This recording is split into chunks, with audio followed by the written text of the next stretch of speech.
Hey, what's up everybody? Good morning!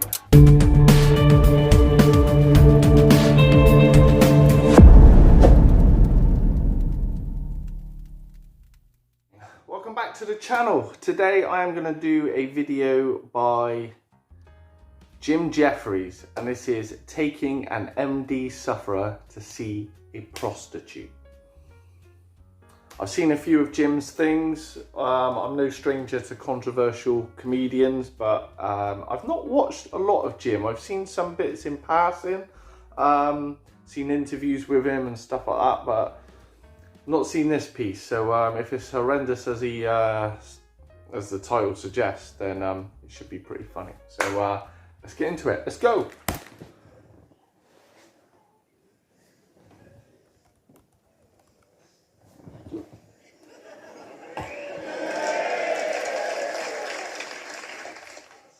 How many more do you reckon there's behind you? There's a dwarf behind there mixing me a cocktail.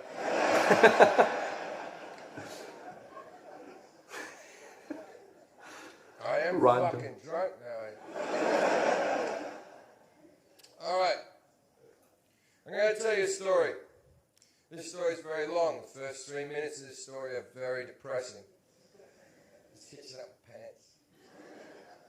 First 3 minutes of this story are very depressing, but there is a moment where this story takes flight. And you have to hang in there with me until this moment and trust me that the story is going to get good. I grew up at number 3 Turramurra Street.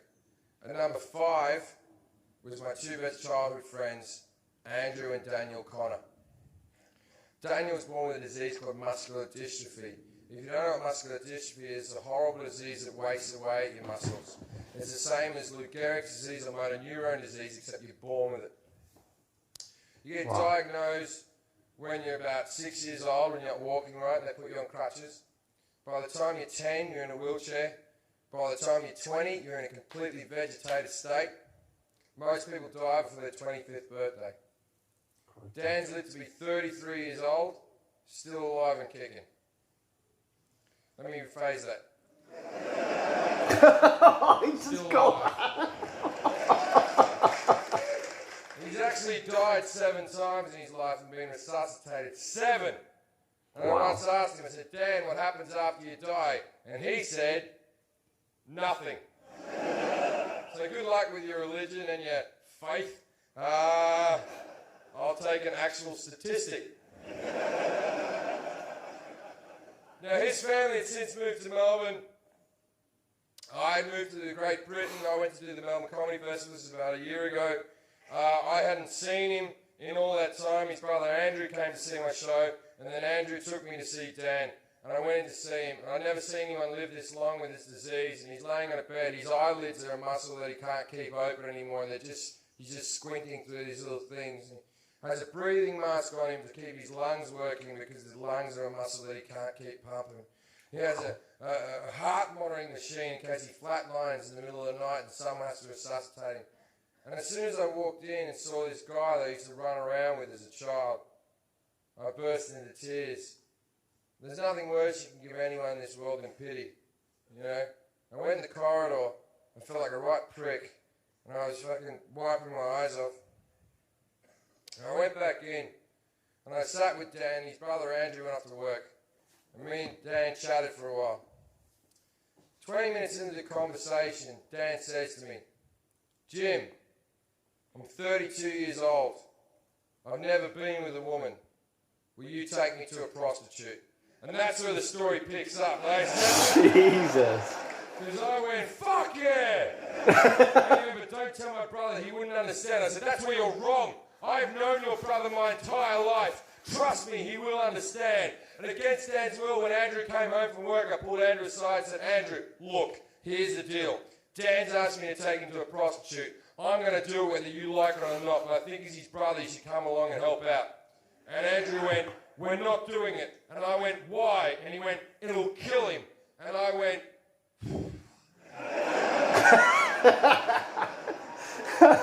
he's going to die soon anyway. Wow. This is a good way for him to go. Like, sure, we'll have to answer a few questions.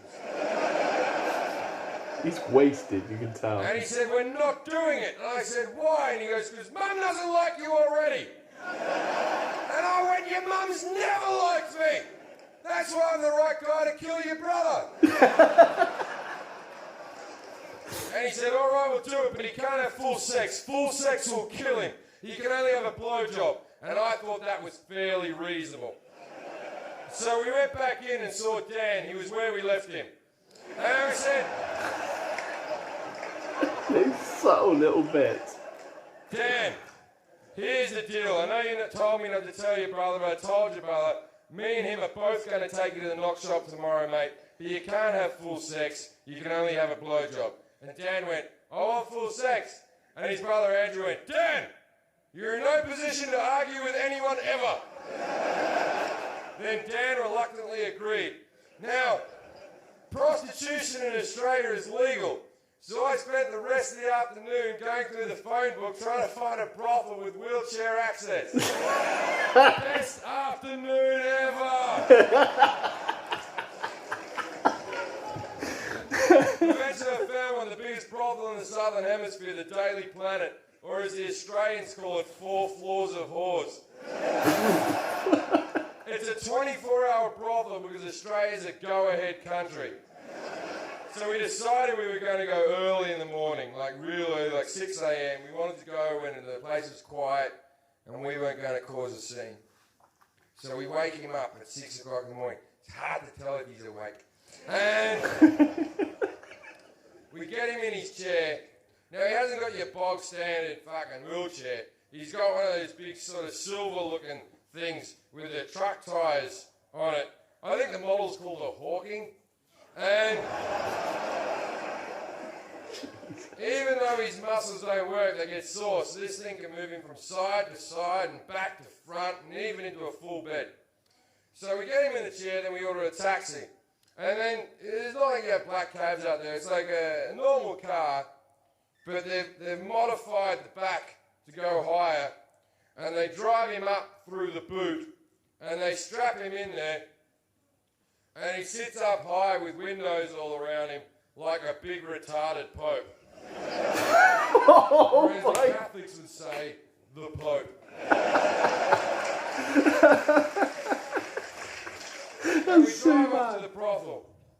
Now when we get to the brothel, it takes 10 minutes to get him off the taxi. I see this as my window of opportunity. So while they're getting him off the taxi, I run into the brothel. Now there's 2 ways the brothels work. Either the prostitutes will stand in a row in their lingerie and you just pick the one that you want. Or they'll stand around in a bar in evening gowns and high heels and you walk up to the one that you like the look of, chat to her for a bit, act like you've got some type of connection with an Eastern European woman, then take her upstairs and fuck her if you need your life to be this delusional. This is one of these situations. So while they're getting down on sounds the couch, socially I run awkward. into the brothel and go, everyone, quickly, gather round. I haven't got much time. And these 14 bemused hookers shuffle over and I went, look, here's the deal. I have a severely disabled friend with me. If you're not up for it, speak now or forever hold your peace. And one of them went, how bad is he? And I went,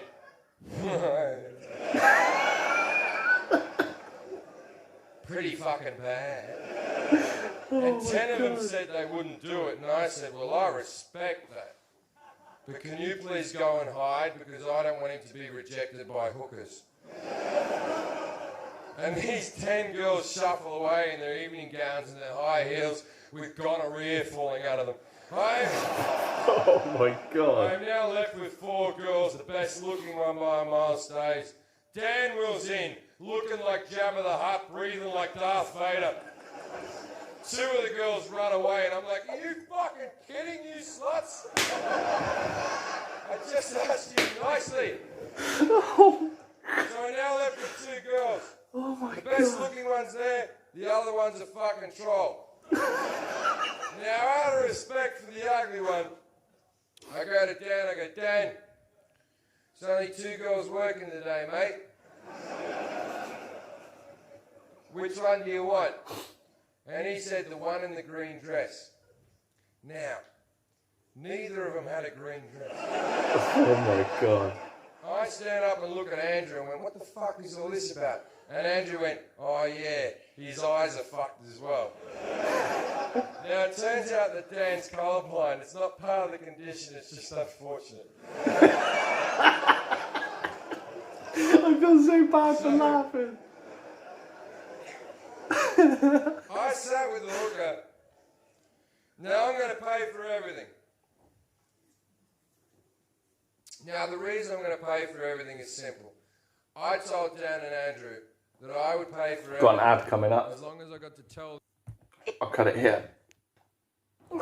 There we go, we're back again. Alright, let's go. As long as I got to tell this story to hundreds of thousands of people in the future. And they said, of course you can, Jim, but be respectful and change our names. Which sounds like the right thing to do now, doesn't it? Now I haven't changed their names. Their names are Andrew and Daniel Connor from St Kilda, Melbourne, Australia. I would have liked to have changed their names. It is the right thing to do. But I look at it this way. Even if I changed their names and their parents started watching my comedy, they'd be like, my word, doesn't Randy and Steve sound like our kids? Didn't Jim grow up with a lot of people with muscular dystrophy?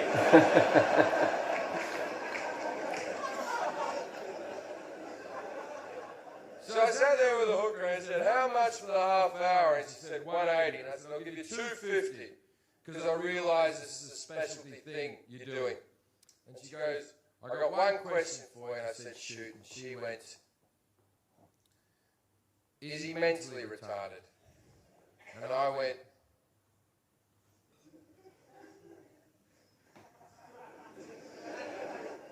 oh yeah. That's what I do. I find mentally retarded people and take them to prostitutes. I'll be masturbating in the corner. He doesn't even know he's here. And she went, okay then, but if there's two of you, we'll go, no, he's not mentally retarded. It's his choice to come here. There's a good chance he'll die. And she went, what am I meant to do with him? And I went, I don't know. I've never been a hooker.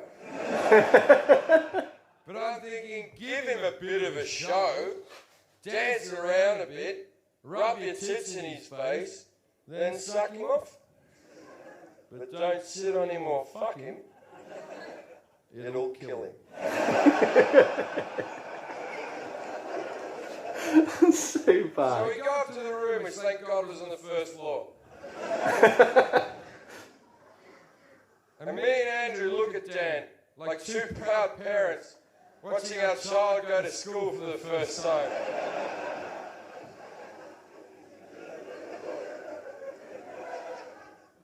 And then we leave, and as we proceed to leave, I pat Andrew in the back and I said, Andrew, you've been a good brother today.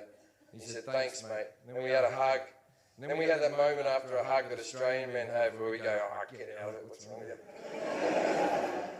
And then I said, hey, Andrew, how does Dan get his clothes off? And Andrew went, fuck! And we went back in. Andrew looks him up and down and he turns to me and goes, look, he's very fragile. I know how he likes to be picked up. I'll lift him up, you take his pants off. Andrew gets behind, lifts him up by his armpits like I couldn't have figured out their magical hole. I'm on my knees taking Dan's tracksuit pants off. He always wore tracksuit pants, never got into fashion. And as I'm taking his tracksuit pants off, what many of you are wondering is, can Dan get an erection? And the answer is yes. Even though none of the muscles in his body work, the cock is not a muscle, the cock is a bit of skin that fills with blood. If he gets aroused up here, blood will rush there. Now, what nobody knew about this 32-year-old virgin is that Dan's packing heat. I'm talking 9.5 inches of disabled misery. This cock's so fucking big, I think that's why the rest of his muscles didn't work. I take the pants off, this thing springs up and hits me in the mouth.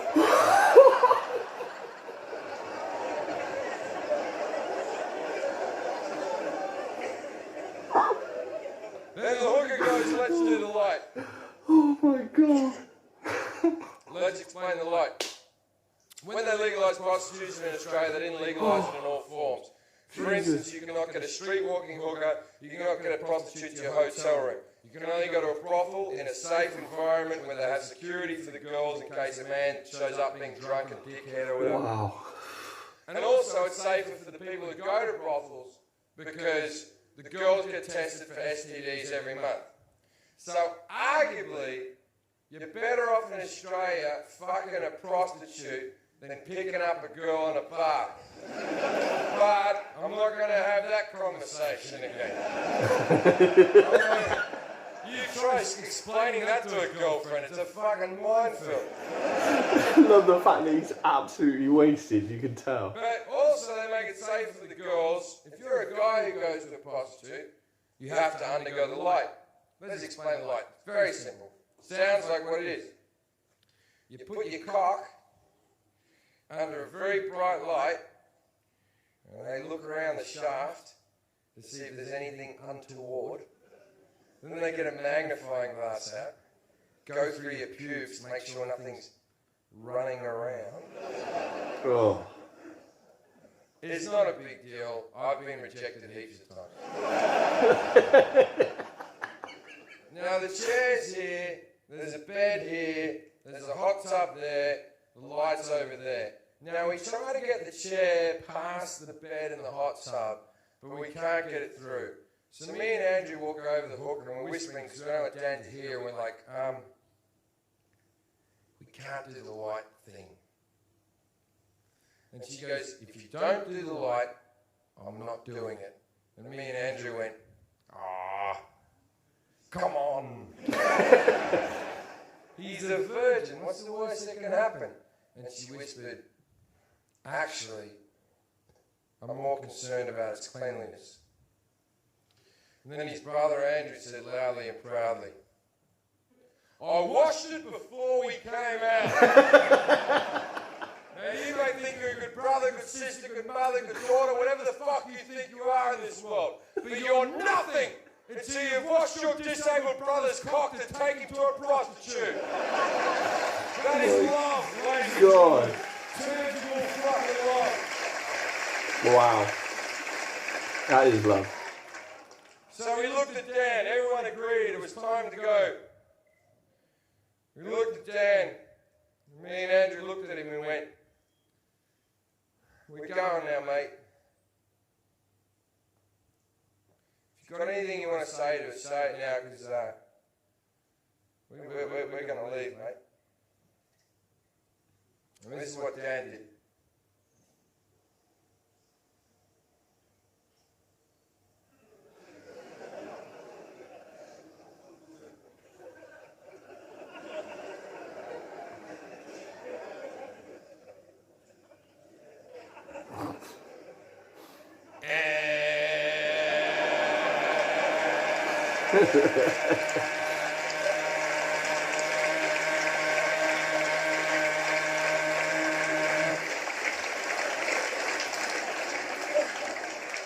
Leave! So, me and Andrew went back down to the bar and we hanged out with the hookers. There's like 10 of them sort of mulling around there. We're standing there. Don't know what Dan's up to, but we're standing around the bar with all the hookers. And then 5 guys from London walk into the bar who were obviously out of their fucking skulls on coke. Now, if you've never taken a lot of coke, then I don't know. If anyone's gotten it. Now, if you've never taken coke, you know, when like 5 or 6 guys get together and take coke on like a Tuesday, there comes a point at about 6 in the morning where they go, well, you better call up some chicks, maybe, and you call up ex-girlfriends, like bring some friends. And so, I don't know what you're expecting. So basically, I think it was a Wednesday we did this. I think these guys have been on coke all night, and they've obviously gone, well, okay, let's go down to the brothel. We'll go down to the brothel. It'll be fun. We'll go down to the brothel. And I was sitting at the bar chatting with the hookers, and these 5 guys from London walk in, and one of them recognises me and goes, Jim fucking Jeffries. Jim fucking Jeffries. I know you, mate. I know you, the comedian, the Spazza Poop guy, the comedian. And I went, hey, how you doing, man? He goes, hey, Jim. Want a Coke? And I went, yes. And I went up to the toilet and did a line of Coke. And I come back out, and obviously I've left Andrew alone for too long. And he's sort of panicking all by himself, and I sort of walk in like... Another ad coming up, Pete. I'll be back. Voila, we're back. Let's go. What if we've done the wrong thing here? What if he's in there dying right now? What if he stopped fucking breathing? Or what the fuck, his heart stopped? What the fuck are we meant to do? I said, not a problem. I'll resuscitate him. And he said, do you know how to do that? I said, no, I don't, but how hard can it be? Push, blow, blow. Push, blow, blow. I haven't embellished that in the slightest. That's the exact thing I said to him. Push, blow, blow. Then the prostitute walks back in the room, who was with Dan. So I'm staying with the 5 coke fiends, 10 prostitutes. She walks in the room. It's like that moment in a movie where the needle on the record just sort of goes, and everything stopped. And she walked in and she said, well, it's over. And me and Andrew in unison went, is he dead? Don't know why I'm laughing at that. And her exact words were, oh, I didn't check that. So, me, Andrew, the 5 coke fiends, the 10 hookers, we all run to the room. Now he's not dead. His chair's back in the upright position. His cock is still sitting up majestically, covered in jizz and spit. But for a man who an hour ago couldn't lift his eyelids, he was sitting there like this.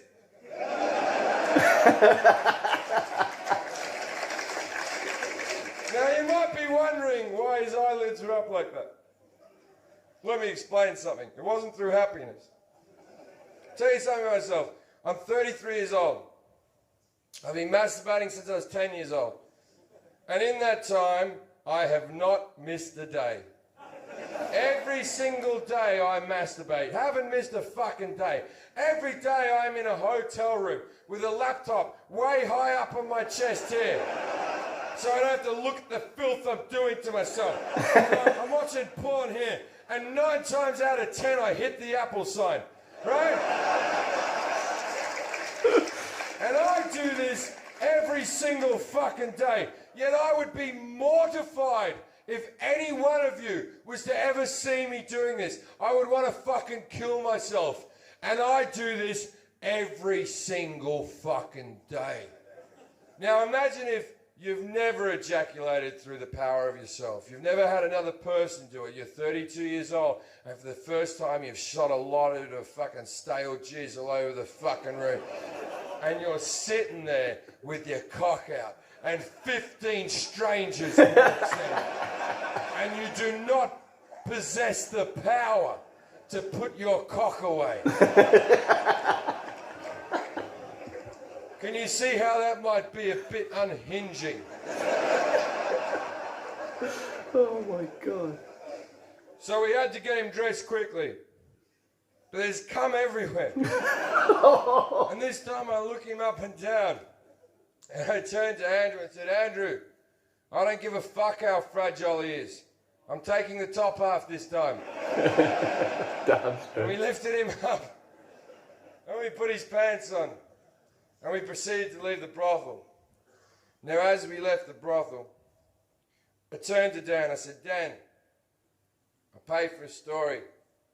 Please tell me what happened. And he said, well, she danced around a bit, rubbed her tits in my face, and sucked me off. Which is what I asked her to do. It's so nice to be a disabled sex puppeteer.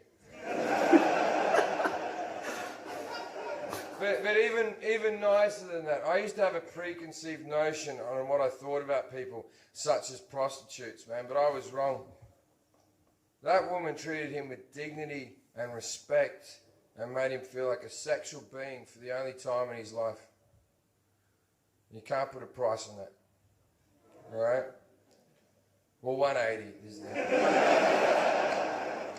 exact figure.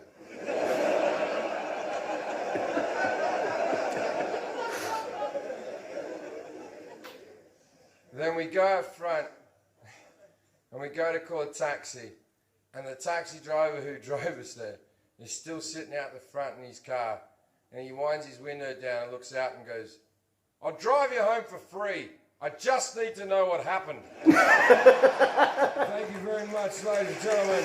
Oh, amazing. That's so funny. What a friend as well. What a friend. That's a hell of a story. Oh. Honestly, the dude's fucking dick hitting him in the face killed me. Oh. What a legendary story. He's pissed up.